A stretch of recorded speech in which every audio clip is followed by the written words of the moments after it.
Hello আপুরা, তোমাদের booster oil এতদিন পর স্টকে চলে এসেছে। ইনশাআল্লাহ কালকে থেকে তোমরা পেয়ে যাবা।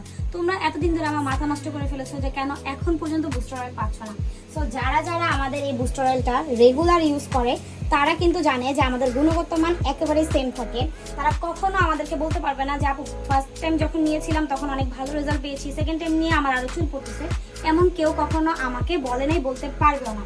কারণ আমার তেলের গুণগত মান আমি সবসময় পারফেক্ট রাখার চেষ্টা করি। আমাদের তেলের যে প্রোডাক্টগুলো আমরা ইউজ করি এর ভিতরে যদি একটা উপাদান আমি না পাই, সেটার জন্য আমি দরকার পড়লে 1 থেকে 2 সপ্তাহ আমি ওয়েট করব, সেটা খুঁজে এনে দেন তেল বানাবো। কিন্তু কখনো ওই একটা উপাদান পেলাম না সেটা বাদ দিয়ে তেল বানিয়ে অর্ডারের জন্য তোমাদেরকে দিয়ে দিব, এমন কাজ আমি স্নেহালিন কখনো করি না। আমার লেট হোক, অর্ডার পরে দিব, কিন্তু তারপরও তোমাদেরকে আমি যেই প্রোডাক্টটা দিই সবসময় সেই গুণগত মানটাই আমি ঠিক রেখে বুস্টার অয়েলটা তোমাদের ঘরে ঘরে পাঠিয়ে দিই। আর আমাদের টনিক বা হেয়ার প্যাক বানানোর সময় আমার হাজব্যান্ড বা আমাদের যে কর্মচারী তারা হেল্প করে, কিন্তু আমার যে বুস্টার অয়েল এটা বানানোর সময় আমি কাউকে একটু হাতও লাগাতে দিই না। আমার বুস্টার অয়েল আমার সিক্রেট রেসিপি, এটা শুধুমাত্র আমিই বানাবো। আর তোমরা যারা নেওয়ার জন্য পাগল হয়ে গেছিলাম, আর বিশেষ করে ওল্ড আপুরা যারা 4টা 5টা করে নেওয়ার জন্য নক করে মাথা নষ্ট করে ফেলছো, তারা এখনই অর্ডার করে ফেলো, একেবারে ফ্রেশ বুস্টার অয়েলটা পেয়ে যাবো।